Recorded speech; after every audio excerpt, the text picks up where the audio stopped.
orúkọ mi ni Alhaji Ọládipúpọ̀ Ọláníyan tí gbogbo èèyàn mọ̀ sí Ilé Labáyọ̀, aláṣẹ àti olùdásílẹ̀ iléeṣẹ́ Labáyọ̀ Herbal Mixture. Àwọn ayẹyẹ náà kí ni kan tá à ń ṣe ní pàtó náà? Pàtó tá à ń ṣe lónìí ni pé Alhaji Dr.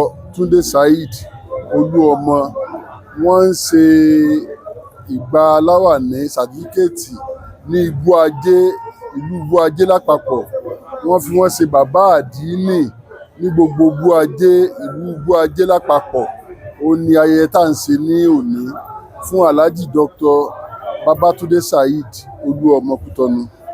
Àwọn ayẹyẹ náà kò sí ẹ̀ lè bá wa ṣàlàyé ní ṣókí ìbáṣepọ̀ tí ń bẹ láàárín àti.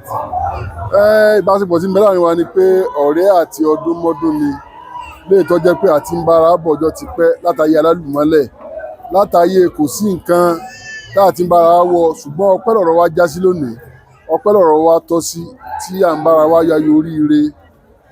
Ọwọ́ Ọlọ́run ló yẹ ká máa dúpẹ́ fún lónìí pẹ̀lú àwọn nǹkan tí ń ṣẹlẹ̀ àti ipò tá a bára lónìí.